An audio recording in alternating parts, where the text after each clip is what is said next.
Hello and welcome to another episode of Coffeefusion. This week we're going to look at dosing for espresso with an EK.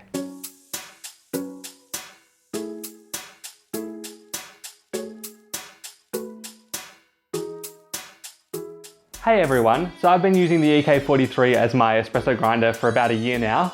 And so over that time I've been going through an evolution of how I dose with it. And I've recently found a method that really works and is sort of the best for dosing, in my opinion, up to now. But before we get to what I'm doing currently, I just want to go through a run through of what I've used in the past so you can kind of understand where I've gone from and where I've currently got to, and it can help you understand my process a little bit further.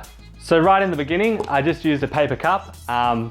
Obviously you can grind the coffee straight into this from the EK and then tip that into the portafilter. The main problem with the EK43 that makes it harder for dosing is that it gets a lot of static. And so in a paper cup, you get this problem where the coffee clings to the sides. You can kind of shake it around to get rid of it, but the paper cup, not such a great method. The next method I used for quite a while was dosing straight into a Tupperware container. The good thing about the particular one that I was using is that it fits snugly into the portafilter. So you can dose into that, put the portafilter on top of it, and then shake to transfer it. It was a pretty good method, but I was still finding that the coffee grounds would clump a little bit.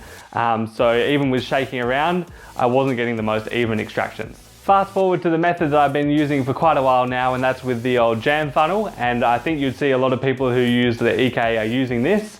Basically it sits inside the portafilter, and then you can just dose directly into the portafilter.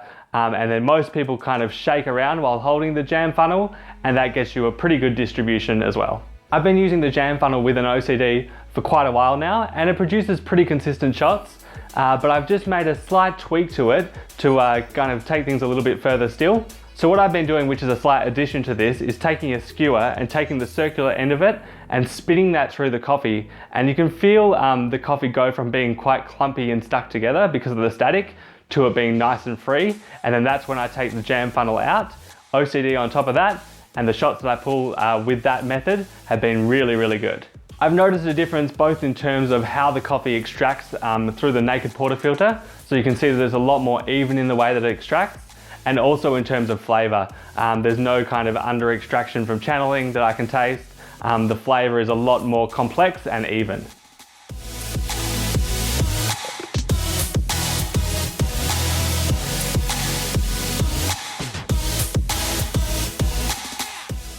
But as with these styles of videos, I'd like to hear what you're doing. So if you have an EK43 or another grinder that doses with a little bit of static, how do you go about changing the distribution, not only on top of the puck, which you could do with an OCD or something similar, but in the bottom part of the puck? What is your technique for distribution?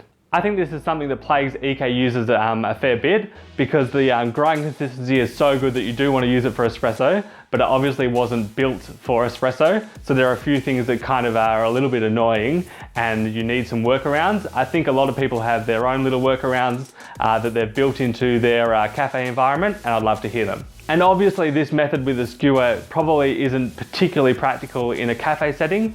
Perhaps if you're just using your EK for black coffees or single origins, then you can work it into your routine. And yeah, if you have a cafe and you're doing that, let me know. Or if you have another little method. Basically the way I like to think of it is if someone's ordering a black coffee, I can put the extra amount of time that I would have put into texturing milk and pouring latte art into making sure that the shot extracts the best it can for the black coffee. But yeah, this was just a little update video on the evolution of my dosing with the EK43. If you enjoyed it and perhaps you learned something from it, just give it a like, because that really helps me. And if this is your first video, yeah, click subscribe and you'll join the Coffeefusion community as we talk about lots of coffee topics. Thank you so much, guys. Remember, if you're within Australia, I've got some new single origins, and you can check out my blends as well on coffeefusion.com.au. But yeah, I'll see you next week. Keep frothing.